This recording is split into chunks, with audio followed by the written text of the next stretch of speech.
اور وہ مجھے پھر زندہ کرے گا, میرا حساب کرے گا, مجھے اس کے سامنے کھڑا ہونا ہے. جب اس کے اندر یہ احساس پیدا ہوگا, اس احساس کی وجہ سے کیا ایک اس کے اندر روکنے والا ایفیکٹ پیدا ہو رہا ہے یا نہیں ہو رہا ہے؟ ہاں, ایسے بھی لوگ ہوں گے جو اپنے پورے ضمیر کو ختم کر دیں گے, حقیقتوں سے نابینا ہونے, بلائنڈ ہونے کی ایکٹنگ کریں گے ٹائم بینگ, اور پھر بھی جو ظلم کرنا ہے, جو زیادتی کرنا ہے, جو جرم کرنا ہے وہ کریں گے. ایسے لوگ ہوں گے. لیکن پھر بھی ایسے لوگ بھی ہوں گے جو اس چیز سے, جن کے اندر احساس ہوگا کہ میری پکڑ ہونے والی ہے, پھر کہاں جاؤں گا, کوئی بچنے والا نہیں ہوگا, کوئی بچانے والا نہیں ہوگا, میں کہاں بچ کر جاؤں گا. اب جس شخص کے اندر یہ احساس پیدا ہوگا, تو کیا یہ احساس اسے روک رہا ہے یا نہیں روک رہا ہے؟ انصاف کی بات کرو, انصاف کی بات کرو کہ یہ احساس ایک انسان کو روکتا ہے یا نہیں روکتا ہے. ان کمپیریزن جو ایتھیزم ہے, ایتھیسٹک ویو کے اندر کوئی نہیں دیکھ رہا ہے, کوئی مالک نہیں ہے جو دیکھنے والا ہے, کوئی دیکھنے والا نہیں ہے. اب کیمرہ ہر جگہ تھوڑی لگا ہوتا ہے. کیمرہ جو لوگ کہتے ہیں نا, سی سی ٹی وی لگا ہوتا ہے آج کل, گاڈ نہیں دیکھ رہا ہے لیکن سی سی ٹی وی دیکھ رہا ہے. لیکن سی سی ٹی وی کو دیکھنے والے لوگ بھی نہیں ہوتے. کئی بار, اکثر سی سی ٹی وی صرف لگا ہوتا ہے لیکن سی سی ٹی وی کے دیکھنے والے لوگ نہیں ہوتے. سی سی ٹی وی ہر جگہ پہ نہیں ہوتا ہے, ہر کرائم ریکارڈ میں نہیں آتا ہے, کتنے سارے کرائم کورٹ میں ثابت نہیں ہو پاتے ہیں, کتنے سارے ایسے گناہ اور جرم ہوتے ہیں جنہیں کرائم نہیں سمجھا جاتا ہے. جیسے آپ کسی کو زبان سے بہت تکلیف پہنچا دو اور وہ اکثر کرائم میں نہیں شمار کیا جائے گا. اکثر ایسے بہت سارے کرائم ہوتے ہیں جن کو کرائم ہی نہیں سمجھا جاتا ہے. کئی بار کرائم ثابت نہیں ہو سکتا ہے, کئی بار کرائم کے کرنے والے کو پکڑا نہیں جاتا ہے, کئی بار پکڑا بھی گیا تو بچنے کے راستے نکل آتے ہیں, جج بھی نا انصافی کرتے ہیں, سسٹمز بھی نا انصافی کرتی ہے. تو میں کہہ رہا ہوں, اگر ایک انسان کو یہ احساس ہو رہا ہے کہ کوئی نہیں دیکھنے والا, میں ہی ہوں اور یہ دنیا ہی ہے اور یہاں مر گئے ختم ہو گئے, اگر اس کا یہ انڈرسٹینڈنگ ہے کہ مرنے کے بعد کوئی زندگی نہیں, کوئی حساب و کتاب نہیں, مجھے کسی کے سامنے نہیں کھڑا ہونا ہے, تو آپ خود سوچو اور خود بتاؤ. پہلے یہ بات سے آپ سوچو, یہ اینگل سے, کہ کیا وہ جو ڈیٹرنٹ ایفیکٹ گاڈ کے بلیورز میں ہو رہا تھا, جو بلیو کرتے ہیں کہ اوپر والا مجھے دیکھ رہا ہے, میرا بنانے والا مجھے دیکھ رہا ہے, اس دنیا کو سنبھالنے والا وہ مجھے دیکھ رہا ہے, وہ میری پکڑ کرے گا, مجھے اس کو جواب دینا ہوگا, جو ذرے ذرے پر جس کا قابو ہے, جو چھوٹی سی ڈی این اے کے اندر انفارمیشن ڈال سکتا ہے, وہ کیا مجھے پھر سے نہیں پکڑ سکتا؟ جو اتنی بڑی کائنات بنا سکتا ہے, وہ مجھے کیا پھر سے نہیں پکڑ سکتا؟ تو جو انسان کے اندر وہ ایک ڈیٹرنٹ ایفیکٹ پیدا ہو رہا تھا, روکنے والا اثر جو پیدا ہو رہا تھا, وہ کیا بھی پیدا ہو رہا ہے؟ انصاف کی بات ہے, کیا وہ پیدا ہو رہا ہے؟ تو کلیئرلی نہیں پیدا ہو رہا ہے. تو قرآن میں اللہ تعالیٰ نے فرمایا وَأَمَّا مَنْ خَافَ مَقَامَ رَبِّهِ, کہ وہ شخص جو اپنے رب کے سامنے کھڑے ہونے سے ڈرتا رہا, وَنَهَا النَّفْسَ عَنِ الْهَوَىٰ, اور اپنے نفس کو خواہشات سے روکا رہا. بھئی نفس تو چاہتا ہے, دل میں تو آتے ہیں خیال, وسوسے دل میں آتے ہیں, لیکن نہا النفس عن الہوا, روکتا رہا اپنے آپ کو خواہشات کی, برے خواہشات جو چاہتے ہیں اس کے پیچھے چل کر اپنے آپ کو برباد کرنا, گناہ کے راستے سے اپنے آپ کو روکتا رہا. نہا النفس عن الہوا فإن الجنۃ ہی المأویٰ, تو اس کا ٹھکانہ تو جنت ہوگا. تو یعنی یہ ڈیٹرنٹ ایفیکٹ, یہ ہمارا سب سے پہلا پوائنٹ ہو گیا. دوسرا پوائنٹ آپ خود دیکھیے کہ وولٹیر کے جو ورڈز ہیں, ہاں, جو گریٹ فلاسفر وولٹیر کے ورڈز ہیں, if God did not exist it would be necessary to invent him. یعنی کیا یہ کہہ رہے ہیں؟ یہ کہہ رہے ہیں کہ اگر گاڈ نہیں ہوتا تو گاڈ کا انوینشن کرنا ضروری ہوتا. کیوں؟ کیونکہ سوسائٹی کو جب احساس ہو کہ کوئی دیکھنے والا نہیں ہے اور پوری کھلی آزادی ہے, کیا کرنا ہے کرو, کوئی پکڑنے والا نہیں ہے, گورنمنٹ نے نہیں پکڑی, سسٹم ہے, سیٹنگ ہے, بچ کے نکل سکتے ہو, تو پھر ایک انسان ایسی سوچ کے ساتھ رہتا ہے, وہ کیا کچھ کر سکتا ہے. تو if God did not exist it would be necessary to invent him, یہ کہہ رہے ہیں. لیکن فیکٹ یہ ہے کہ اوپر والا ہے, یہ پوری کائنات خود سے نہیں بن گئی, ہم سب خود سے نہیں بن گئے, یہ امپاسبل ہے. ہاں, یہ امپاسبل ہے. تو God did not exist کی پاسبلٹی نہیں ہے, اور اسی وجہ سے آپ کو انوینٹ کرنے کی ضرورت نہیں ہے. God does exist. آپ دیکھیے جو فیوڈور دوستوفسکی, جو اپنی ایک فیمس ناول ہے The Brothers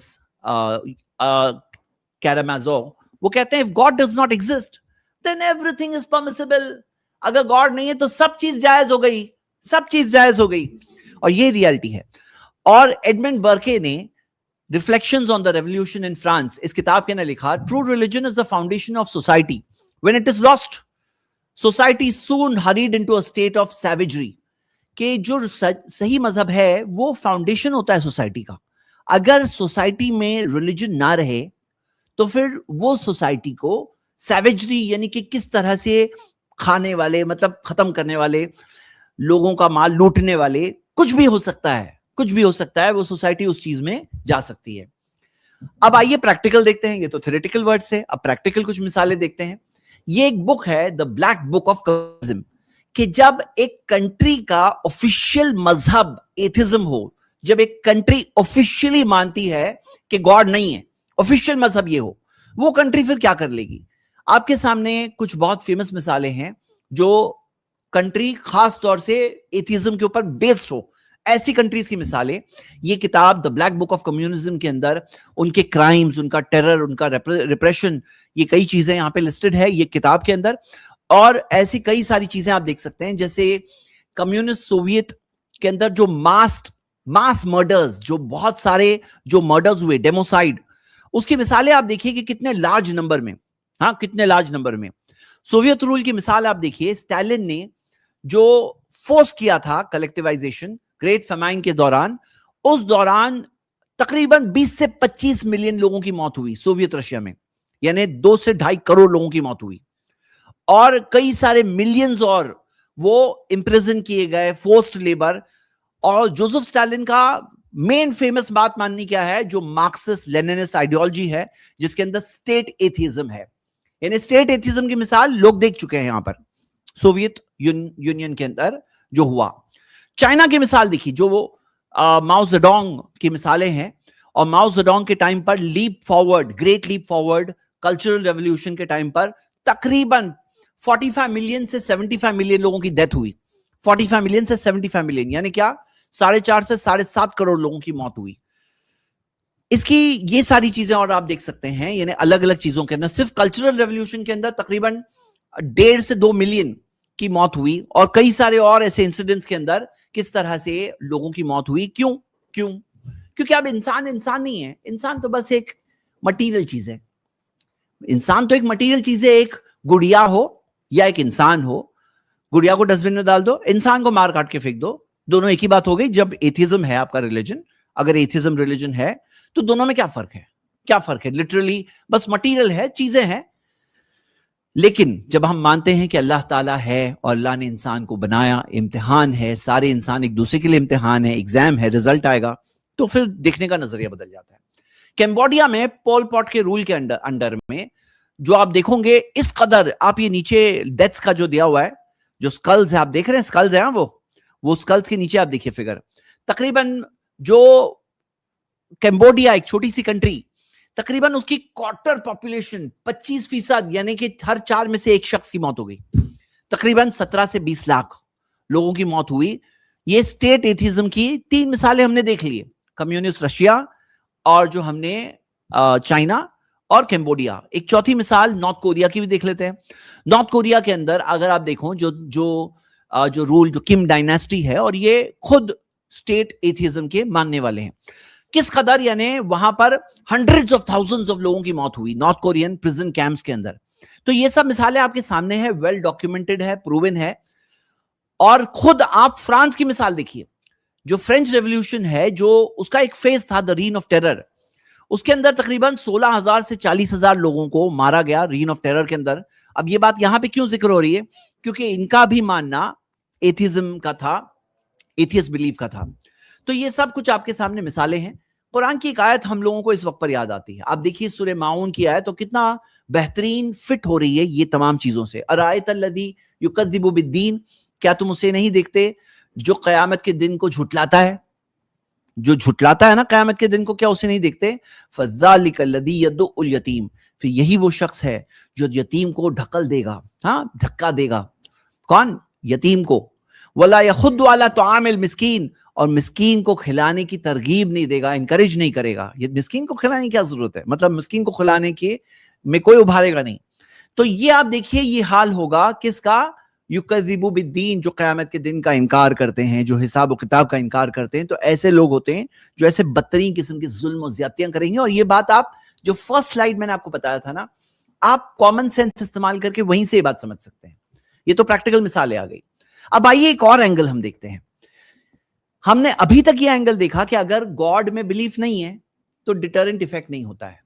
لیکن ایک اور اینگل ہے کہ اگر گاڈ کا رانگ بلیف ہے, مطلب کوئی گاڈ میں مانتا ہے لیکن جو صحیح ماننا چاہیے کہ ایک مالک ہے, ایک گاڈ ہے, ہم سب اس کے بندے ہیں, اس نے کائنات کو بنایا, وہ ایک ہی کے ہاتھ میں سب کچھ ہے اور اسی کے ہاتھ میں سب کچھ ہے, ہم سب کو اسی کی ورشپ عبادت کرنی چاہیے, اس کے جیسا کوئی نہیں ہے.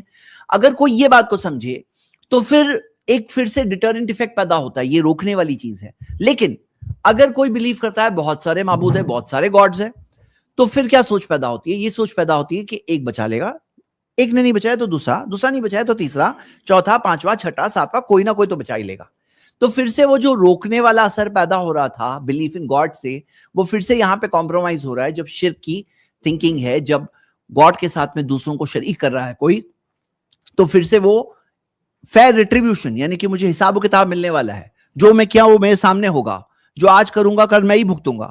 تو یہ احساس جو ایک انسان میں پیدا ہوتا ہے, اس کی جگہ پہ یہ احساس پیدا ہوتا ہے نہیں کوئی نہ کوئی راستہ نکل آئے گا, بچنے کا کوئی راستہ نکل آئے گا. تو ڈیٹرنٹ ایفیکٹ, روکنے والا اثر پھر سے پیدا نہیں ہوا. تو یہ میں نے چند باتیں رکھی آپ کے سامنے, لیکن آگے ہماری ٹیم کے جو الحمدللہ اسکالرز آ چکے ہیں تو بھی آپ کے سامنے کچھ پوائنٹس اس بارے میں پیش کریں گے. جی شیخ سرفراز اور شیخ شعبان.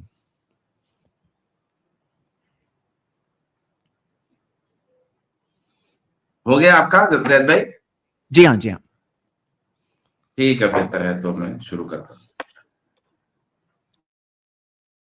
ان الحمد للہ والصلاۃ والسلام علی رسول اللہ. آواز غنیمت ہے کیونکہ میرا وہ مائک تو خراب ہو گیا ہے.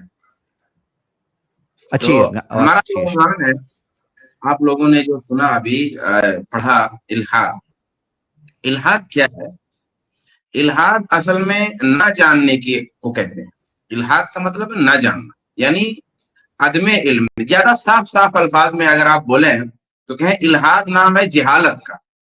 یعنی وہ جہالت کون سی ہے؟ وہ نیکسٹ لیول کی جہالت, بہت ہائی پروفائل جہالت. ہائی پروفائل جہالت کو الحاد کہتے ہیں. اس کے مقابلے میں ایمان ہے. ایمان کیا ہے؟ معرفت کا نام ہے, آگہی کا نام ہے. جو ملحد ہوتا ہے اس کا ایمان جو ہوتا ہے وہ ایک اتھاہ اندھیرے پہ قائم ہوتا ہے. ایک گہرا اندھیرا ہے اور اس اندھیرے کے پیچھے اندھیرا, اس اندھیرے کے پیچھے اندھیرا, اس پہ اس کا ایمان ہوتا ہے. اس کے برخلاف مومن کا جو ایمان ہے وہ بصیرت پہ قائم ہوتا ہے. آپ غور کیجئے گا, یا کبھی ملحد سے کسی بحث کی نوبت آ جائے تو عموماً وہ کہیں نہ کہیں خالق کا اعتراف کر ہی لے گا. وہ اتفاق سے شروع سے لنک ملانی زید بھائی کی پوری گفتگو نہیں سن سکا, ورنہ میں درمیان میں یا تو شارٹ کرتا اپنی بات کہیں سے, یا اس کا حوالہ دے کر کے میں آگے گزرتا. بہرحال جتنا میں سنا ہوں وہ میں انشاءاللہ نہیں دہراؤں گا. تو عموماً کہیں نہ کہیں آپ پائیں گے نا کہ وہ خالق کا اعتراف کر ہی لے گا. پاور کہہ کے اعتراف کرے گا, کائنات ہمیشہ سے ہے یہ کہہ کر کے اعتراف کرے گا. کسی نہ کسی انداز میں ایک خالق کو وہ اعتراف کرے گا, اور کرتا ہی ہے, کرتا ہی ہے. دراصل ملحدین کا اصل مسئلہ خالق نہیں. یہ آپ ایک بات نوٹ کر لیجئے, ملحدین کو مسئلہ خالق سے ہرگز نہیں ہے. ملحدین کو پرابلم اصل میں پیدا کرنے والے سے نہیں ہے. ملحدین کا جو مسئلہ ہے وہ الہ ہے, معبود ہے. ملحدین کو مسئلہ الہ سے ہے. ملحدین کو مسئلہ جو ہے وہ معبود سے ہے. ملحدین کو مسئلہ خالق سے نہیں ہے. کیوں ایسا ہے؟ اس وجہ سے ہے کہ ضمیر کو بھرپور آزادی نہیں مل پاتی. یعنی جب وہ خالق مانیں گے نا جس کو ہم الہ کہتے ہیں, جس کی ورشپ کی جاتی ہے, جس کی عبادت کی جاتی ہے, جو قادر ہے, جو طاقتور ہے, تو پھر کیا ہوگا؟ ضمیر کی پوری آزادی ان کو نہیں مل پاتی. اس لیے ملحد چاہتا ہے کہ یہ اساس اور یہ بنیاد جو خالق والی ہے اس کو پہلے ڈھا دو. خالق سے پرابلم نہیں ہے اس کو. خالق کے لیے پرابلم ملحد اس لیے کریٹ کرتا ہے, یا خالق کے وجود پر اس لیے بحث کرتا ہے تاکہ الہ کی جو بنیاد ہے, یا قادر کی, یا سمیع کی, یا بصیر کی, یا جزا دینے والے کی, یا غضبناک کی, یا سزا دینے والے کی جو بنیاد ہے, وہ بنیاد جب ختم ہو جائے گی تو پھر یہ مذہبی الہ جو ہے یہ رہ نہیں جائے گا. اسی لیے ملحد اصل میں خالق پر اٹیک کرتا, ورنہ اس کو خالق سے مسئلہ نہیں ہے بہت زیادہ. کہ اب خالق کا جب نظریہ باقی نہیں رہے گا تو جو مذہبی الہ ہے, خالق ہے, جو سمیع ہے, بصیر ہے, علی کل شیء قدیر ہے, جبار ہے, متکبر ہے, اس کا تصور بدرجہ اولا باقی نہیں رہے گا. ملحد یہ اچھی طرح سمجھتا ہے کہ جب تک ایک ایسی ذات کا کانسیپٹ موجود ہے، جب تک ایک ایسی ذات کا تصور موجود ہے جو ہمارا حساب لے سکتی ہے، ہمارے عمل کا معیار طے کر سکتی ہے، ہمارے نامہ اعمال لکھوا سکتی ہے، ہمیں پابند کر سکتی ہے، ہم کو احکام دے سکتی ہے، ہم پر احکام نافذ کر سکتی ہے، تب تک بھرپور آزادی کے ساتھ اور بے قید آزادی کے ساتھ کوئی کام نہیں ہو سکتا۔ اس لیے ملحد خالق تو تسلیم کر لیتا ہے کبھی، لیکن معبود تسلیم نہیں کرتا، کیونکہ خالق تسلیم کرنے سے معبود تسلیم کرنے کا نتیجہ پیدا ہوتا ہے، اس لیے ملحد خالق کا انکار کرتا ہے۔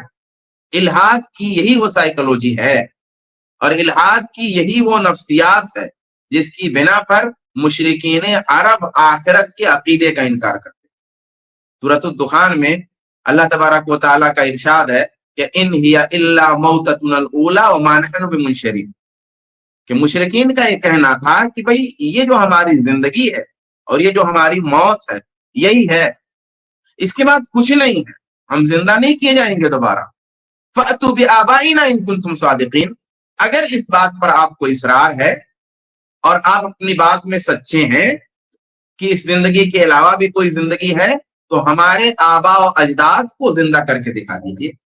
اب آپ تصور کیجئے کہ خالق ماننے اور نہ ماننے کے لفظی فرق کے علاوہ نتیجہ کے لحاظ سے پچھلے زمانے کے مشرکین اور موجودہ زمانے کے ملحدین میں کوئی خاص فرق نہیں۔ نتیجے کے لحاظ سے خالق ماننے نہ ماننے کی بحث آپ چھوڑ دیجئے، لیکن جو نتیجہ دونوں کا ہے وہ ایک ہی ہے۔ وہ مشرکین بھی بے قید آزادی چاہتے تھے، بھرپور آزادی چاہتے تھے، ضمیر کی پوری آزادی سے گناہ کرنا چاہتے تھے، اور آج کے ملحدین بھی ضمیر کی پوری آزادی کے ساتھ وہ گناہ کرنا چاہتے ہیں کہ کوئی کھٹک نہ ہو۔ الاسم ما حاک فی صدری، گناہ وہ جو تمہارے دل میں کھٹکے، تو گناہ کرنے کے بعد وہ کھٹک نہیں چاہتے، اس لیے مسئلہ ہو رہا۔ ان کو بھی یہی مسئلہ درپیش تھا کہ اگر ہم آخرت کا تصور تسلیم کر لیتے ہیں تو ضمیر کی آزادی کے ساتھ جو کچھ ہم کرتے ہیں نہیں کر سکیں۔ ٹھیک یہی مسئلہ موجودہ زمانے کے اکثر و بیشتر ملحدین کو درپیش ہے، یعنی سبب دونوں کے یہاں یکساں ہے، جیسا کہ قرآن پاک میں وارد ہوا اَيَحْسَبُ الْإِنسَانُ أَن لَّن نَّجْمَعَ عِظَامَهُ، کہ کیا انسان یہ گمان کرتا ہے کہ ہم اس کی ہڈیوں کو اکٹھا نہیں کر پائیں گے جو ریزہ ریزہ ہو جائیں گی، یا مٹی میں مل جائیں گی، یا خاک ہو کے اڑ جائیں گی، یا دریاؤں میں بہ جائیں گی، یا ندی نالوں کا حصہ بن جائیں گی، یا جانوروں کی غذا بن جائیں گی۔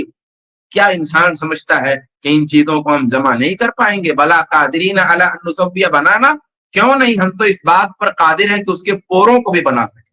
یہ پور کو بنانے کو کیوں کہا، اس میں بڑی تفصیلات ہیں کہ پور بہت اہم ہے گویا ہمارے بدن میں، جو یہ فنگر ہے، جو یہ فنگر پرنٹ آج کل ہوتا ہے، یہ بہت اہم چیز ہے۔ تو کہا ہم اس کے پوروں کو بھی بنا سکتے ہیں، لیکن مسئلہ کیا ہے، بل یرید الانسان لیفجر امامہ، لیکن انسان چاہتا ہے کہ آگے آگے گناہ کرتا ہے۔ تو خلاصہ کیا ہوا؟ خلاصہ یہ ہوا کہ الحاد کی جو عمارت ہے وہ شہوات اور خواہشات پہ کھڑی ہے۔ حالانکہ ہم شبہات کے وجود کو بھی نظر انداز نہیں کر سکتے، اس کا انکار نہیں کر سکتے، لیکن شبہات کو بھی اصل میں جو طاقت ملتی ہے وہ شہوات سے ملتی ہے۔ یعنی ایک جملے میں اس طرح کہہ سکتے ہیں کہ شہوانی الحاد نہ ہو تو شبہاتی الحاد دم توڑ دے گا، اس کو پھلنے پھولنے کا موقع نہیں مل پائے۔ الحاد کا جو لفظی مطلب ہے وہ ہے کسی چیز سے ہٹنا یا مائل ہونا۔ اردو میں ایک لفظ ہوتا ہے لحد، بغلی قبر لحد بولتے ہیں، علم حاصل کرو لحد ایسا بولتے ہیں کہ مہد سے لحد تک ایسا بولا جاتا ہے۔ تو وہ لحد جو لفظ ہے وہ کیا ہے؟ وہ لحد اسی لیے بولتے ہیں نا کہ وہ سائیڈ میں ہو کر کے دیوار، قبر کی دیوار کے اندر وہ قبر بنائی جاتی ہے۔ عام طور پر بچوں کو لوگ اسی طرح بچوں کے لیے عام طور پہ ایسی قبر بناتے ہیں۔ تو وہ لحد اسی لیے بولتے ہیں کہ وہ سینٹر سے ہٹ کر کے سائیڈ میں وہ بنائی جاتی ہے۔ تو قرآن پاک میں الحاد عقیدہ میں انحراف کے لیے استعمال ہوا ہے، کیونکہ جو صحیح عقیدہ ہے آدمی اس سے ہٹ گیا، مائل ہو کر کے دوسرے سائڈ چلا گیا، تو اسی لیے اس کو الحاد کہا گیا۔ قرآن میں وَذَرُوا الَّذِينَ يُلْحِدُونَ فِي أَسْمَائِهِ سَيُجْزَوْنَ مَا كَانُوا يَعْمَلُونَ، سورہ اعراف کی آیت ہے۔ اب مشرکین دراصل بتوں کو مسئلہ کیا تھا کہ مشرکین بتوں کے لیے اللہ کے ناموں سے ملتے جلتے نام رکھتے تھے، اسی طرح اللہ کے ساتھ شرک کرتے تھے، اللہ کی صفات بتوں کے لیے بھی ثابت کرتے تھے، یہ تمام چیزیں ان کے الہاد میں شمار کی گئی. ایک دوسری جگہ قرآن میں یوں آیا ان الذین یلحدون فی آیاتنا لا یخفون علینا، کہ جو لوگ ہماری آیتوں میں الہاد کرتے ہیں وہ ہم سے مخفی نہیں. یہاں اللہ کی آیتوں میں الہاد کرنے کا مطلب ہے کہ اللہ کی آیتوں کا انکار کرنا، اس کی تکذیب کرنا، اس میں تحریف کرنا، تبدیل کی کوشش کرنا، غلط توضیح اور غلط تفسیر کرنا، ایسا بھی الہاد ہے. یعنی قرآن پاک میں الہاد کا جو لفظ ہے وہ وسیع معنی میں. موجودہ زمانے میں الہاد کی مختلف صورتیں، بیشتر لوگ خالق و مالک تو تسلیم کرتے ہیں لیکن مذہب تسلیم نہیں کرتے. بعض لوگ لادریہ کہلاتے ہیں، یعنی خالق ہے یا نہیں کچھ پتہ نہیں ہے. کچھ لوگ شک کا شکار ہوتے ہیں، کچھ لوگ سیکولرسٹ کہلانا پسند کرتے ہیں. الغرض الہاد کے مختلف رنگ ہیں. جو معلوم تاریخ ہے اس میں الہادی نظریات کا ثبوت 320 عیسوی سے ہمیں ملتا ہے اور اس کا مرکز یونان رہا. پھر یورپ میں جب انقلاب نے دستک دی، نبی زید بھائی نے انقلابی فرانس کا تذکرہ کیا تھا، انگلش کوئی لفظ استعمال کیا تھا انہوں نے، اس کا مفہوم مجھے جہاں تک لگتا ہے کہ انقلابی فرانس اس کا ترجمہ ہوگا. تو جب انقلاب نے دستک دی اور چرچ کا سائنسدانوں سے یا پڑھے لکھے لوگوں سے ٹکراؤ شروع ہوا تو وہاں سے پھر الہاد زیادہ مضبوط طریقے سے پھیلا. اب اس کے بعد میں ایک چیز یہ دیکھ کر کے ہم بات ختم کرتے ہیں کہ الہادی جو مذہب ہے، الہادی مذہب، میں الہاد کو مذہب کہہ رہا ہوں اس وقت، الہاد ایک مذہب ہے، فرقہ ہے. تو الہادی مذہب کا جو بیانیہ ہے اس کے سورسز کیا ہیں اور بیانیہ کیا ہے؟ الہادی مذہب کا جو مکمل بیانیہ ہے نا وہ انکار پر قائم، تردید پر قائم. یعنی الہاد کیا کرتا ہے؟ صرف یہ کہتا ہے ایسا نہیں ہے، ایسا نہیں ہو سکتا، ایسا نہیں ہے، ایسا نہیں ہو سکتا، ایسا نہیں ہے، ایسا نہیں ہو سکتا. لیکن ملحد مثبت طریقے سے کائنات کی توجیہ نہیں کرتا ہے. مثلا اسلام کہتا ہے کہ لا الہ، در حقیقت سچا معبود کوئی نہیں ہے، تردید کرتا ہے لیکن پھر کہتا الا اللہ، مگر اللہ ہے جو حقیقت میں معبود ہے. تو یہاں پہ مثبت طریقے سے دین اسلام یا مذہب توضیح کرتا ہے چیزوں کی، لیکن الہاد کے پاس کوئی مثبت چیز نہیں ہے، کوئی پوزیٹیو چیز نہیں ہے. وہ بس یہ بتاتا ہے کہ تمہارا مضمون غلط ہے، اس کی بھی تحریر غلط ہے، اس کا بھی مقالہ غلط ہے، مگر صحیح مضمون کسی موضوع پر کیا ہو سکتا ہے، وہ کیسے لکھا جا سکتا ہے، الہاد ایسا نہیں کرتا اور نہ ایسا کر سکتا ہے. الہاد یہ کرتا ہے کہ عقل سے خالق کے انکار کے دلائل پیش کرتا ہے، حالانکہ عقل ہی اس بات کی رہنمائی کرتی ہے کہ خالق ہے. عقل ہی یہ رہنمائی کرتی ہے کہ خالق ہے. اور پھر عقل کی اپنی حدیں ہیں، جیسے ہماری آنکھ کی حد ہے، کان کی حد ہے، ہاتھ کی حد ہے، ناک کی حد ہے، زبان کی حد ہے، جسم کے احساس کی حد ہے، ویسے عقل کی بھی حد ہے. میں اس طرف زیادہ نہیں جانا چاہتا. اسی طرح تیسری چیز ہے کہ الہاد نے موجودہ سائنس کو بھی الہاد کے ٹول کے طور پہ استعمال کیا، اور وہ نیریٹو سیٹ کرنے میں ایک حد تک الہاد کامیاب رہا اور تاثر دینے میں کامیاب رہا کہ سائنس اور الہاد گویا دونوں ایک چیز ہے. حالانکہ الہاد ایک الگ چیز ہے اور جو ہے سائنس ایک الگ چیز ہے. اور یہ تاثر دیا کہ مذہب سائنس کا مخالف ہے، کیونکہ جہاں پہ الہاد مضبوطی سے پیدا ہوا یورپ میں، وہاں ایسا ہوا. لیکن ظاہر سی بات ہے کسی ایک دائرے میں کسی چیز کا ہونا ہر دائرے میں ہونا ثابت نہیں ہوتا. بہرحال الہاد نے اپنے آپ کو ایسے ہی پیش کیا اور کسی حد تک پیش کرنے میں وہ کامیاب ہوا کہ گویا جو سائنس ہے وہ الہاد ہے، جو الہاد ہے وہ سائنس ہے، اور مذہب سائنس کا مخالف ہے، اور پھر سائنس کو ایک ٹول کے طور پہ استعمال کیا. حالانکہ سائنس نے صرف یہ کیا سائنس نے بھائی، سائنس کی اگر ہم توضیح کرنا چاہیں کہ سائنس نے کیا کیا، تو سائنس نے یہ کیا کہ کسی چیز کا سبب، کسی چیز کی وجہ، کسی چیز کا نظام جو نگاہوں سے مخفی تھا یا انسانی علم میں نہیں تھا، سائنس نے اس نظام کو، اس سسٹم کو، اس قانون کو اور اس سبب کو واضح کر دیا ہے. یہ کیا. لیکن سوال اپنی جگہ پہ قائم کہ کسی چیز کے پیچھے جو سسٹم ہے، کسی چیز کے پیچھے جو نظام ہے، جو سائنس نے دریافت کیا، جس کا اکتشاف کیا ہے، اس کا خالق کون؟ وہ نظام کس نے دیا؟ وہ قانون کس نے ڈالا ہے؟ وہ فطرت کس نے پیدا کی؟ سوال خیر ملک پر افسوس ہے کہ وہ یہ تو مانتا ہے کہ انسان کے بدن میں خون دل کی دھڑکن سے پمپ ہوتا ہے، دل دھڑکتا ہے تو انسان کے بدن میں خون پمپ ہوتا ہے، یہ مانتا ہے. لیکن دل نہ ہو تو ایسا ممکن نہیں ہے، دل نہ ہو تو ایسا ممکن نہیں ہے. یہ بھی مانتا ہے کہ دل ہے تو خون پمپ کر رہا ہے پورے بدن میں، اور دل نہ ہو تو ممکن نہیں. لیکن یہ نہیں مانتا کہ دل کا دھڑکانے والا بھی کوئی ہے. اگر وہ نہ ہو تو دل نہیں دھڑکے. دل کو دھڑکانے والا کوئی ہے, وہ سائنس جو ہے ملحد یہ نہیں مانتا. تو یہ ملحد کی پریشانی ہے. ملحد کی ایک اور پریشانی ہے کہ وہ مصیبتوں اور پریشانیوں کو بھی انکار خالق کے لیے ٹول کے طور پہ لیتا ہے, ایک دلیل کے طور پہ اس کو استعمال کرتا ہے. لیکن بھئی مصیبتیں جو ہے نا, وہ تو خود اس بات کا اعلان کر رہی ہے کہ خالق ہے. یہ بات بعد کی ہے کہ خالق کی کیا صفات ہیں اور ان صفات کا نتیجہ کیا ہونا چاہیے, یہ بات بعد کی ہے. سب سے پہلے اگر مصیبت ہے تو اس کا مطلب یہ ہے کہ خالق ہے. اصل چیز تو خالق کا اس بات ہے. اسے مسائل سے بھی ثابت کر سکتے ہیں. آپ کے پاس علم ہے, ٹیکنالوجی ہے, طاقت ہے, اختیار ہے, زمانہ ترقی کر گیا ہے, تمام چیزوں کا استعمال کر کے بیماریوں کو آپ ہٹا دیجیے اگر خالق نہیں ہے. پریشانیوں کو آپ ہٹا دیجیے, آفتوں کو آپ روک لیجیے.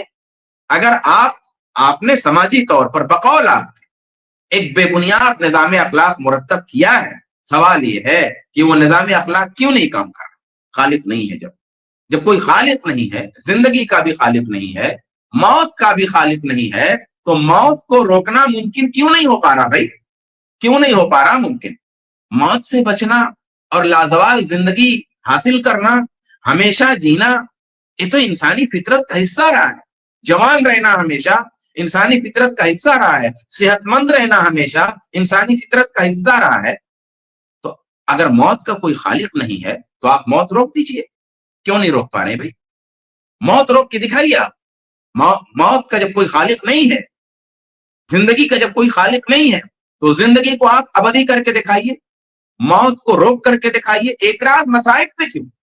مصائب تو چھوٹی چیز ہے بھائی. اعتراض تو آپ موت پہ کریے نا. آپ یہ کیوں نہیں کہتے کہ یہ خوبصورت جسموں کا کیا قصور ہے کہ ان کو موت آتی؟ یہ خوبصورت آنکھوں کو کیا ہو جاتا کہ یہ مر جائیں؟ یہ خوبصورت اور حسین بال ریشم جیسے ان کی کیا غلطی ہے کہ یہ فنا ہو جائے, ان میں آگ لگ جائے؟ کیوں ان کو موت ہوتی ہے؟ جو لوگوں کی مدد کر رہا تھا وہ مر گیا, اس کی موت کیوں ہوئی؟ نہیں ہونی چاہیے تھی. آپ روکیے اس کو. خالق جب موت کا کوئی نہیں ہے تو اس موت کو روکیے. جو گھر کا ذمہ دار تھا, بچوں کو دیکھ رہا تھا, اس کی موت آپ روکیے. کیوں ہو رہی ہے اس کی موت؟ نہیں ہونی چاہیے اس کی موت اگر موت کا کوئی خالق نہیں. اس لیے غزہ جانے کی ضرورت نہیں ہے. یہ موت خود ایک مصیبت ہے, یہ موت خود ایک دکھ ہے. آپ اسی پہ اعتراض کیجئے نا, کیونکہ ہر دکھ موت کے نام میں سمٹ آتی ہے. ہم آپ کے اس سوال کو آپ پر پلٹتے ہیں کہ جب موت کا کوئی خالق نہیں ہے تو موت روک دیجئے. موت رک جاتی ہے تو غزہ کے بچوں کا مسئلہ بھی حل ہو جائے گا. جہاں تک ہمارا مسئلہ ہے, ہم خالق کو جب مانتے ہیں تو ہمارا جواب بھی خالق اور مالک کے ہدایات کی روشنی میں ہوگا. پرابلم یہ ہے ملحدین کی پریشانی یہ ہے کہ سوال کرتے ہیں خالق کے بارے میں اور جواب چاہتے ہیں اپنے معیار کا. تو یہ ڈبل رول نہیں چلے گا بھائی. آپ سوال جب خالق کے بارے میں کر رہے ہیں تو خالق کو ہم مانتے ہیں خالق کا پیغمبر آیا, خالق کے انبیاء آئے, خالق کے میسنجر آیا, خالق کے رسول آئے, اور ان رسولوں نے, ان پیغمبروں نے بتایا کہ مصیبت کا معنی کیا ہے, مصیبت کا مفہوم کیا ہے, مصیبت کو اسلام کس نقطہ نظر سے دیکھتا ہے, دین کس نظریے سے دیکھتا ہے, مصیبت کے بدلے میں کیا ملنے والا ہے. ہم جو خالق کو تسلیم کرتے ہیں اس خالق نے ہمیں کیا بتایا ہے وہ دیکھنا ہوگا. ظالم کو کیا ملنے والا ہے, اس کو کیا سزا ہوگی وہ دیکھنا ہوگا. ہمارے نقطہ نظر میں جزا بھی ہے, سزا بھی ہے. آپ کے نقطہ نظر سے ظالم کو آرام ہی آرام ہے. بھئی اگر خالق نہیں ہے تو آپ ظالم کو کچھ کیجئے. آپ کے نقطہ نظر میں تو ظالم کے لیے کچھ بھی نہیں ہے. بہرحال میں یہ پہلو چھوڑتا ہوں اس میں زیادہ آگے جانے کے بجائے, کیونکہ ہمارے اخوان ممکن ہے زاہد بھائی کی کوئی ویڈیو وغیرہ ہو, تو میں آخری پوائنٹ پہ چلتا ہوں. 5واں پوائنٹ جو ہے وہ یہ ہے کہ ملحدین اپنے آپ کو قوت پہنچانے کے لیے اور اپنے آپ کو طاقت پہنچانے کے لیے ساری مذہبی اور دینی چیزوں پہ اعتراض کرتے ہیں. دیکھیے اعتراض دو طرح کا ہے. ایک اعتراض تو اصولی ہے, یعنی بنیاد پر خالق کے خلاف اعتراض ہے. لیکن اصل میں صرف خالق پر اعتراض کر کے ان کی بات جم نہیں پاتی, ماحول نہیں بن پاتا, بہت زیادہ یہ کچھ رنگ نہیں پیدا کر پاتے خالق پر اعتراض کر کے کہ کوئی ہے نہیں خالق. اس میں کچھ ان کو کوئی میٹریل نہیں ملتا, مسالہ نہیں ملتا. اس لیے کیا کرتے ہیں, فرعی اعتراض کرتے ہیں, جزئی اعتراض کرتے ہیں. فرعی اعتراض اور جزئی اعتراض سے مراد میری کیا ہے, اور ملحدین ہمیشہ اکثر بیشتر جزئی اعتراض لیتے ہیں. یاد رکھیے گا, فرعی اعتراض لیتے ہیں. آپ دیکھیے نا ملحدین کی اسٹریم دیکھیے, ان کی باتیں دیکھیے, ان کی گفتگو دیکھیے, وہ کیا بولتے ہیں. ان کو آپ یہ نہیں بولتے ہوئے پائیں گے کہ خالق نہیں ہے, مالک نہیں ہے, ایسا نہیں بولتے ہوئے پائیں گے. وہ تو کبھی بولتے ہیں جب ضرورت پڑتی ہے. اصل میں مثال کے طور پر اسلام کی مثال لے لیں تو عورت کا نام لیں گے, جہاد کا نام لیں گے, لونڈی کا نام لیں گے, غلام کا نام لیں گے, جزیہ کا نام لیں گے, جمع قرآن کا نام لیں گے, قرآن کے تاریخی بیانات میں غلطیاں نکالیں گے. چھوٹی بڑی چیزیں جتنی ہیں وہ پیش کرتے ہیں کہ دیکھو اگر خالق ہوتا تو ایسا نہیں ہوتا, تو یہ قرآن نہیں ہے, یہ خالق نہیں ہے, یہ حدیث نہیں, یہ سب جھوٹ ہے, یہ رانگ ہے, یہ کہتے ہیں. اس حوالے سے میں تفصیل میں جانے کے بجائے میں آپ کو کتاب کا حوالہ دیتا ہوں. میری کتاب ہے قرآن حکیم اور سنت نبویہ پر ملحدین کے شبہات کا ازالہ. اس میں آپ دیکھیں گے تو آپ کو اندازہ ہوگا کہ کس طریقے سے یہ چھوٹی چھوٹی چیزوں کو بنیاد بنا کر کے اور لوگوں کو کنفیوژن میں اور شبہات میں مبتلا کرنے کی کوشش کرتے ہیں. آج کی آخری بات, اور یہ آخری بات بہت اہم ہوگی, یہ کہ الحاد کا رد کیا کوئی اہم کام ہے؟ یہ رد الحاد کیا کوئی اہم کام ہے, کوئی عظیم کام ہے؟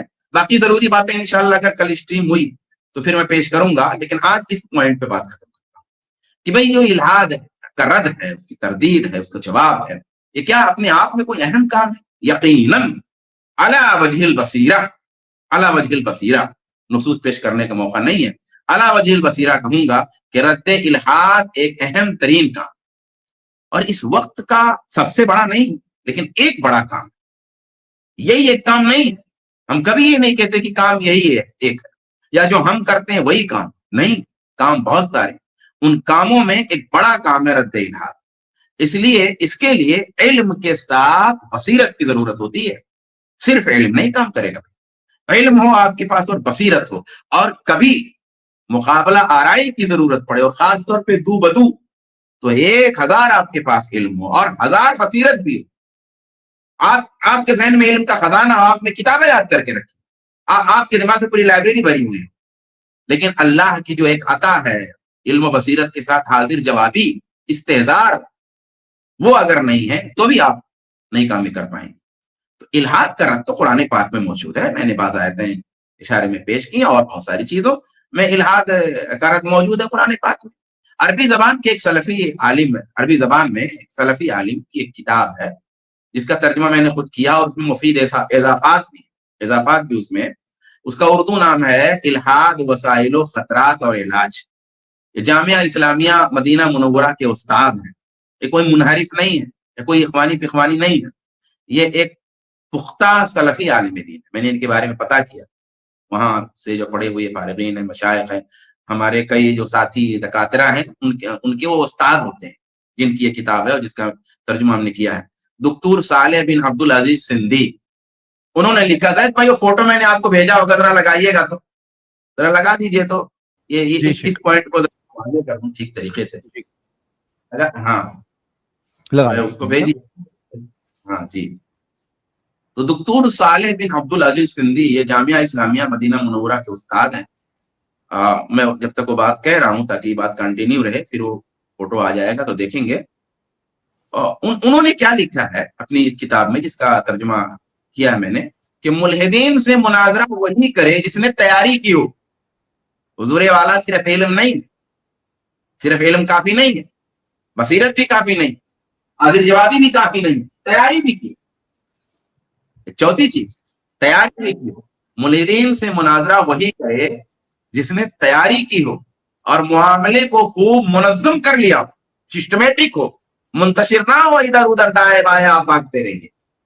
جہاں تفصیل نہیں دینا وہاں تفصیل دینا شروع کر دیجئے, آپ کو الجھا دے تو آپ الجھ جائیے. کہتے ہیں ملحدین سے, یہ تو دوسری کتاب ہے, اچھا چلیے ٹھیک ہے, وہ تصنیف ہے, اس کا کور پیج ہے جس کا میں نے حوالہ دیا تھا, جزئی اعتراضات کا. اب ایک اور فوٹو ہوگا, وہ ترجمے کا فوٹو ہے, اور اسی میں ایک فوٹو میں نے اس عبارت کا ڈالا ہوا, جو میں عبارت پڑھ رہا ہوں نا, اس عبارت کا بھی فوٹو میں ڈالا ہوا ہے, جو عبارت میں بھی پڑھ رہا ہوں. 2 عبارتوں کا میں نے فوٹو ڈالا ہے, ایک شیخ الاسلام ابن تیمیہ والی عبارت ہے فوٹو میں, اور ایک فوٹو میں وہ عبارت ہے جو میں پڑھ رہا ہوں کہ ملحدین سے مناظرہ وہی کرے جس نے تیاری کی اور معاملے کو خوب منظم کر لیا. یہ وہ لکھتے ہیں, اور لکھتے ہیں ملحدین کی داخلی چیزوں اور ان کے مغالطات کی پرکھ رکھتا ہوں. اچھا یہی نہیں کہ صرف کتاب و سنت کا اس کے پاس ہے، ایک اور اضافہ اس میں، کتاب کا علم و سنت کا علم ہو، ذرا فہم سلف ہو اس کے پاس، اس کے ساتھ ساتھ کیا ہو، وہ الہاد کو بھی سمجھتا ہو، ملحدین کو بھی سمجھتا ہو، ان کی جو داخلی چیزیں، ان کی جو مغالطات، ان کی جو تلبیسات ہیں، ان کی جو آئیڈیالوجی ہے، ان کی سمجھ رکھتا ہو کہ ان کے ذریعہ سے وہ اپنے مد مقابل کو الجھا دیتے ہیں. یہ شیخ صالح الدین نے اپنی کتاب میں لکھا ہے، جس کا ترجمہ ہم نے کیا ہوا ہے. اس سے یہ بات سمجھ میں آتی ہے نا کہ رد الہاد معمولی چیز نہیں ہے. یہ کام کوئی عام آدمی کر سکتا ہے، نہ کسی دوسرے مذہب کا بندہ کر سکتا ہے، نہ عام آدمی. بھائی دوسرے مذہب کا بندہ، اچھا تھوڑا بڑا کریں زید بھائی، تو تھوڑا سا میرے خیال سے وہی عبارت ہے. یہ کون سا نمبر شیخ پوائنٹ؟ شیخ الاسلام ابن تیمیہ والی عبارت ہے جو ابھی میں پیش کروں گا. ابھی میں اس کو بولتا ہوں انشاءاللہ. ایک منٹ ایک سیکنڈ.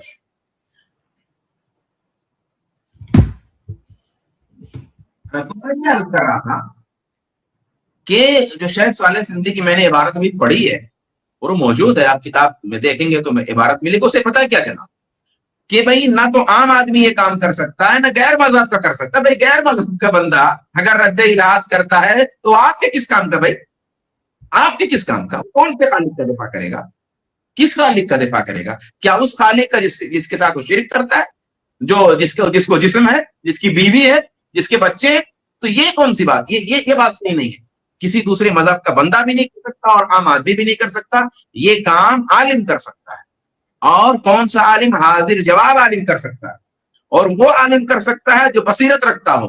علم پلس حاضر جوابی پلس بصیرت پلس تیاری پلس ملحدین کی اور الہاد کی معرفت.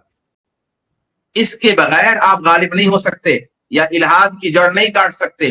اور ملحدین سے مقابلہ کرنے میں جڑ کاٹنا بہت ضروری ہے، مبہوت کرنا بہت ضروری ہے، ان کو لاجواب کرنا بہت ضروری ہے.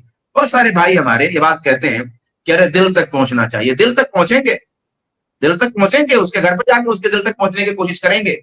لیکن جب مناظرہ ہوگا، جب مکالمہ ہوگا، جب ڈیبیٹ ہوگی تو اس کو مبہوت کریں گے، اس کو لاجواب کریں گے، اس کی جڑ کاٹیں گے، اس کو خاموش کریں گے.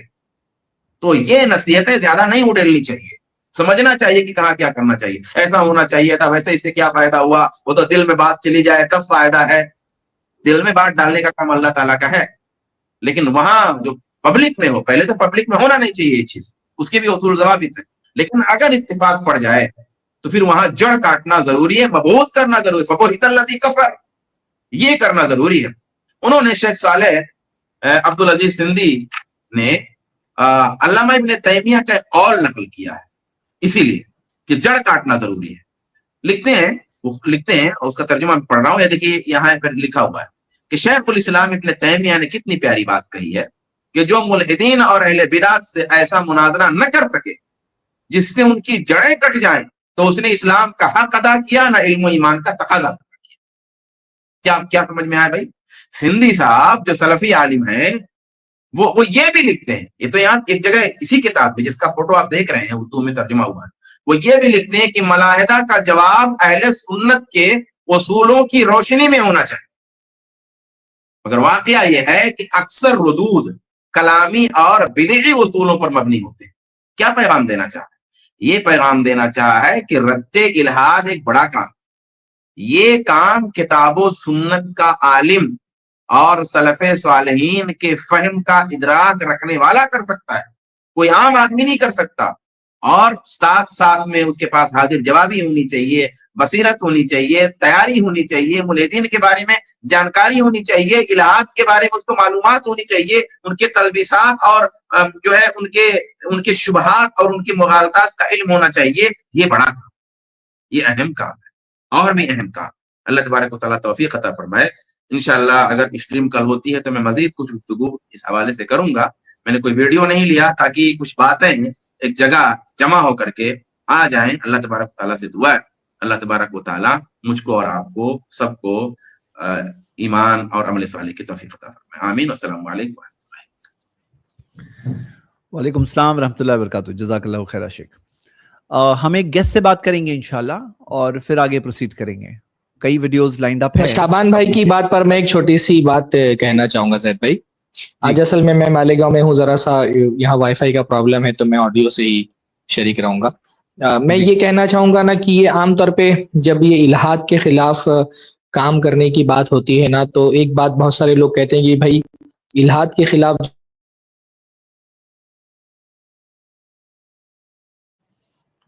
خلاف شیخ آپ کی آواز چلی گئی. شابان بھائی نے کہا, آواز آ رہی ہے میری؟ جی, الحاد کے خلاف سے کنٹینیو کریں. جی میری آواز آ رہی ہے بھائی؟ جی شیخ آپ کی آواز ابھی آ رہی ہے. جی شابان بھائی نے جیسے کہا نا کہ کچھ لوگ کہتے ہیں کہ بھائی تو ہر دھرم والا الحاد کے خلاف کام کر سکتا ہے.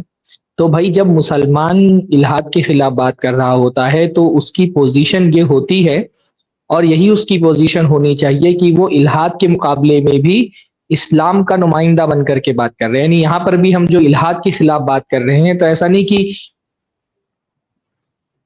مذاہب کی نمائندگی کر رہے ہیں, کیونکہ مسلمان صرف اپنے دین کا نمائندہ ہوتا ہے. اور جب ہم ایک ملحد کا بھی رد کر رہے ہوتے ہیں. ہاں شیخ آپ کی آواز بیچ بیچ میں جا رہی ہے.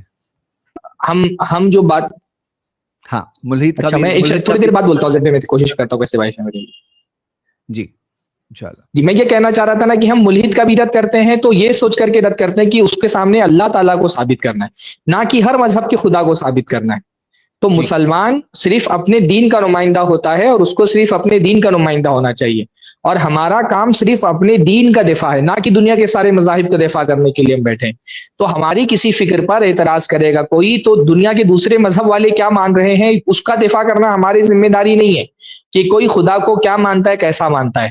ہم صرف اس خدا کے عقیدے کا دفاع کریں گے جو ہم مانتے ہیں. ہمارے نزدیک جو اللہ کا کے بارے میں جو عقیدہ ہے, خدا کا جو تصور ہمارے یہاں پر ہے, ہم صرف اس کے ذمہ دار ہیں کہ اس کا دفاع کریں.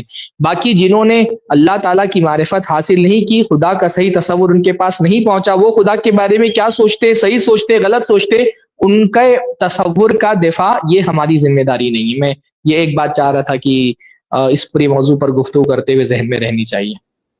جی بارک اللہ فی, شکریہ. اچھا ایک چیز اور بھی ہے, آواز آ رہی ہے میری؟ آ رہی. ایک چیز اور بھی ہے کہ یہ خدا کی انکار کی جب بحث ہوتی ہے تو زیادہ تر ٹارگٹ مذہب اسلام ہی کو کیا جاتا ہے. یعنی جب بھی اس طرح کی ڈیبیٹ ہوتی ہے تو میں نے تو کہیں کوئی ایسا ماحول نہیں دیکھا کہ دوسرے کسی مذہب کو بہت زیادہ نشانہ بنایا گیا ہو. یہ سارے لوگ اسلام ہی کے پیچھے پڑے رہتے ہیں. تو خدا کے انکار کا مطلب وہ اسلام کا انکار ہی سمجھتے ہیں. تو اسی سیاق میں یہ لوگ سارے باتیں رکھتے ہیں, سارے اعتراضات رکھتے ہیں. بہت سارے دیکھیے ایکس مسلم ہیں, وہ خدا کے انکار کی بات کریں گے اور الزام اسلام پہ لگائیں گے, مسلمانوں کے خلاف بات کریں گے, قرآن و حدیث کے خلاف بات کریں گے. تو اس لحاظ سے بھی یہ موضوع کنیکٹ ہو جاتا ہے مسلمانوں سے, تاکہ اس کا ان چیزوں کا دفاع کیا جائے جو اسلام پر جو ہے اعتراضات کیے جاتے ہیں. اور پھر اسلام کے تعلق سے غلط فہمی پھیلائی جاتی ہے کہ جو خدا کے ماننے والے ہیں یہ پابندیاں لگاتے ہیں, یہ کرتے ہیں, وہ کرتے ہیں. بہت ساری ایسی بات جو اسلام میں نہیں ہے لیکن دوسرے مذاہب میں ہے, لیکن اس کو لا کے خلط ملط کر کے اسلام پہ بھی اس کو تھوپنے کی کوشش کرتے ہیں. جی شکریہ. تو ہم لوگ چلیں آج کے فرسٹ گیسٹ کو لیتے ہیں انشاءاللہ. یہ بھائی عامر بھائی ہیں. عامر بھائی ہیں جو تھوڑی دیر پہلے چیٹ میں تھے, یا کوئی اور ہیں؟ جی میں ہی ہوں. السلام علیکم. اچھا وعلیکم السلام ورحمۃ اللہ وبرکاتہ. تو بہت اچھا ہوا آپ آ گئے یہاں پہ. تو آپ یہاں بتائیے, آپ بتا رہے تھے کچھ چیزیں, آپ آبجیکشن اٹھا رہے تھے, تو یہاں اٹھائیے. کیا آبجیکشن ہے؟ فریلی بات کریے, ہاں کوئی تکلف نہیں, بتائیے. جی میں یہ کہہ رہا تھا کہ اگر کوئی مطلب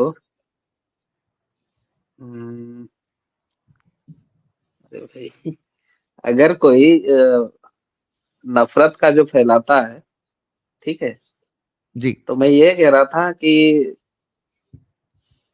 بھائی میں بعد میں آتا ہوں, ٹھیک ہے. بولتی بند ہو گئی آپ کو دیکھ کے. نہیں ایسا کرو, میں ٹھیک ہے سوچ کے بولتا ہوں, ٹھیک ہے. نہیں کوئی سوچ نہیں, میں آپ کو بتا دیتا ہوں. میں آپ کا سوال پوچھ لیتا ہوں.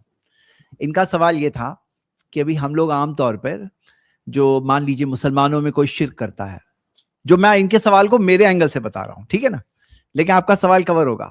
اب مسلمانوں میں کوئی شرک کرتا ہے, اب ہم لوگ اسے کہتے ہیں کہ دیکھو شرک مت کرو, غلط ہے. اور کوئی شخص بدعت کرتا ہے، دین میں نئی نئی چیزیں لاتا ہے، اب ہم اسے کہتے ہیں بدعت مت کرو، غلط ہے. اور کوئی ہے جو کہتا ہے کہ نہیں میں فلاں عالم کا ماننے والا ہوں، میں ان کی بات نہیں چھوڑوں گا. ہم لوگ کہتے ہیں کہ بھائی سارے عالموں کو رسپیکٹ کرو، چاہے کتنے بھی بڑے امام کیوں نہ ہو، لیکن کسی بھی عالم کی بات کو قرآن و سنت کے اوپر مت رکھو. اب ہم جو اس طرح سے مسلمانوں سے فریلی بات کرتے ہیں، ان کو بھی موقع دیتے ہیں کہ آپ اپنی دلیل پیش کرو، اور ہم اپنے دلائل ان کے سامنے رکھتے ہیں. تو اب جب باتیں ہوتی ہے تو بعض لوگوں کو لگتا ہے بھائی مسلمانوں میں آپس میں آپ بات کرتے ہو، اس سے بٹوارا پیدا ہو جا رہا ہے. لیکن میں یہ کہوں گا، میرا پرسپیکٹو بتا رہا ہوں، کہ اگر کوئی غیر مسلم کرے تو میں اس کے ساتھ خیر خواہی کروں گا، میں اسے بتاؤں گا. کوئی ملحد ہے جو خدا کا انکار کر رہا ہے، گاڈ کا انکار کر رہا ہے، تو میں اس سے بات کروں گا، کریکٹ. لیکن اگر میرا اپنا بھائی، مسلمان بھائی، انما المؤمنون اخوہ، مومن تو بھائی بھائی ہیں، اور ہم مانتے ہیں کہ سارے مسلمان بھائی ہیں. ہم لوگ تکفیر کے بھی بہت سخت خلاف ہے کہ کوئی کلمہ گو ہے، اب جو بعض لوگ ہیں یہ کافر وہ کافر کر کے سب کو باہر کرتے ہیں. تو ہم نے خاص سٹریمز رکھی ہے اس موضوع کے اوپر، اور جس کے اندر ہم نے بتایا یہ تکفیر کا فتنہ ہے، یہ تکفیر خوارج کا طریقہ ہے، ایسا نہیں کرنا چاہیے. اور ہم الٹا ان کو کئی طریقے سے سمجھاتے ہیں کہ بھئی تم ان کا ذبح کیا ہوا گوشت تو کھا رہے ہو، وراثت میں مل رہا ہے تو لے رہے ہو. مطلب تکفیر کے ہم لوگ بہت سخت خلاف ہے. لیکن خیر خواہی کا تقاضا یہ ہے کہ میرا بھائی بھی اگر کوئی غلطی کرے تو اس کو بھی میں بتاؤں، خیر خواہی کے ساتھ بتاؤں کہ دیکھیے یہ دلائل ہے، اور ہم لوگ اس بارے میں بھی بات کرتے ہیں. تو ہمارے بھائی کمنٹ میں ایسا لگ رہا تھا کہ ان کو لگا کہ جی آپ جی لوگ یہ کام کر رہے ہو نا، یہ بانٹنے کا کام ہو گیا. نہیں، لیکن یہ جی بانٹنے جی کا کام نہیں اب ہوا. اس سوال کو یاد ہم آیا، اب سوال یاد جی آیا. جی یہ جو مطلب بڑا گناہ ہے جیسا کہ قتل ہے، جب جی اس کو اللہ تعالیٰ معاف کر سکتا ہے، تو کیا اگر کوئی رفع الدین نہ کرے یا چھوڑ دے اس کو اللہ تعالیٰ معاف نہیں کر سکتا؟ میرا یہ ماننا ہے کہ اگر دیوبندی بھائی اگر کچھ غلط کرتا ہے اعمال میں، تو اس کو اگر وہ غلط ہے تو اس کو اس کی سزا ملے گی، نہ کہ وہ سب دن کے لیے جہنم میں جلنے والا ہے. جیسے کہ بہت کچھ ایسے ایسے چھوٹے چھوٹے گناہ ہوتے ہیں جس کو کہ اللہ اگر چاہے تو سزا دے، اگر چاہے تو معاف کر دے، لیکن وہ اس کے وجہ سے تو سب دن کے لیے تو جہنم میں نہیں جلنے والا نا. دیکھیے یہاں پہ ہم لوگوں کو یہ سمجھنا ہے کہ صحیح کیا ہے، غلط کیا ہے. فیصلہ تو اللہ ہی قیامت کے دن کرے گا، کم سے کم معلوم پڑے کہ صحیح کیا ہے، غلط کیا ہے. اب اس میں بعض اوقات کچھ چیزیں جو ہوتی ہے نا، فارمولا لیول کی چیز ہوتی ہے. یعنی ایک فارمولا اگر رانگ ہو گیا تو آپ کے کئی سارے ریزلٹ غلط آئیں گے. اب جب ایک انسان نے کئی بار ایک فارمولا بنا لیا ہے کہ میں یہ بات مانتا ہوں، جیسے مثال کے طور پہ کوئی کہے کہ ہم لوگ ضعیف و موضوع حدیث بھی لیتے ہیں. اب یہ ایک فارمولا ان کا ہے، یہ ان کا ایک اصول ہے. اس وجہ سے ضعیف و موضوع حدیثیں کیا ہوگی، ان کے پاس بھرمار آ جائے گی، کیونکہ وہ کہتے ہیں مانتے ہم. تو یہاں پر ہم کیا دیکھتے ہیں کہ بہت ضروری ہے کہ ہم لوگ یہ فرق کریں کہ صحیح اصول کیا ہے اور غلط اصول کیا ہے. اور صحیح اصول لوگوں کو بتانا اور غلط اصول سے بچانا، اور یہ خیر خواہی ہے، یہ ایک ریکوائرمنٹ ہے، تقاضا ہے. تو اللہ تعالیٰ کیا کرے گا قیامت کے دن، یہ الگ بات ہے. دیکھیے یہاں پر بات کیا سمجھنا ہے، جیسے آپ نے رفع الیدین کا مسئلہ بتایا، تو رفع الیدین نماز کے ارکان میں سے بھی نہیں ہے، واجبات میں سے بھی نہیں ہے. لیکن یہاں سمجھنے والی بات کیا ہے، نبی صلی اللہ علیہ وسلم نے کیا فرمایا، صلو کما رأیتمونی اصلی، اس طرح نماز پڑھو جس طرح تم نے مجھے نماز پڑھتے دیکھا ہے. اب ایک ہوتا ہے کہ کوئی شخص تحقیق کر کے اس نتیجے تک پہنچا کہ رفع الیدین نہیں کرنا ہے، سنسیئر تحقیق. اور ایک ہوتا ہے کہ وہ اس وجہ سے اس نتیجے پہ جمع ہوا ہے کیونکہ اس نے یہ سوچ لیا کہ میرے امام نے بتایا، اب کوئی بھی حدیث آ جائے میں اپنی امام کی بات کو نہیں چھوڑنے والا ہوں. تو ہم لوگ یہ مانتے ہیں کہ خیر خواہی کا تقاضا ہے کہ لا الہ الا اللہ محمد رسول اللہ، جب ایک کلمہ ہم لوگ سب پڑھتے ہیں تو وہ کلمے کے ساتھ ہماری یہ ایمانداری یہ ہونی چاہیے کہ اگر کوئی چیز اس کلمے کے تقاضوں کے خلاف جا رہی ہے، جو وہاں جو بات آ رہی ہے اس کے خلاف جا رہی ہے، تو ہمیں اس کی اصلاح کرنا ضروری ہے، کریکشن کرنا ضروری ہے. ہاں، تو یہاں پر یہ ہے بنیادی مقصد.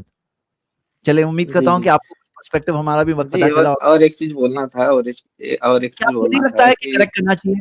کوئی غیر مسلم ہو جائے گا تو نہیں کریکٹ نہیں کریں گے، وہ مسلمان ہے اس لیے نہیں نہیں کریکٹ نہیں کریں گے. نہیں نہیں اہل حدیث تو وہ جو موقف ہے وہ تو کریکٹ ہے، وہ تو مجھے پتا ہے. سب سے نہیں بیسٹ کریکٹ ہے، مجھے اہل لیکن کریکٹ حدیث ہی کرنا لگے ہیں. چاہیے کہ نہیں کرنا چاہیے لوگوں ہاں کو، وہ تو کریکٹ کرنا چاہیے، وہ تو کریکٹ کرنا چاہیے. اور یا ایک نہیں؟ چیز کہہ کوئی رہا تھا. غیر مسلم ہو جائے گا، ملحد ہو جائے گا، تب اس کو کریکٹ کریں گے، اس سے پہلے نہیں. نہیں تو بانٹنا ہو گیا. جی جی اور ایک چیز میں بانٹنا کہہ نہیں ہے، رہا تھا خیر کہ خواہ. دیکھو بات سمجھنا کیا ہے نا، وَاعْتَصِمُوا بِحَبْلِ اللَّهِ جَمِيعًا وَلَا تَفَرَّقُوا، اللہ کی رسی کو تھامے رہو اور آپس میں بٹے ہوئے نہ رہو. تو اللہ کی رسی کو تھامے رہنا ہے، ایسا نہیں کہ اپنی اپنی چیز کو تھامے رہو اور آپس میں مت بٹو، کہ تم 2 اور 2 4، تم کہہ رہے ہو شرک صحیح، تم کہہ رہے ہو بدعت صحیح، تم کہہ رہے ہو یہ صحیح، ہم سب ایک ہیں. تو ہم سب مسلمان تو ہے ہی، اس میں کوئی شک نہیں، لیکن اصلاح کرنی ہے ایک دوسرے کی. ہاں جی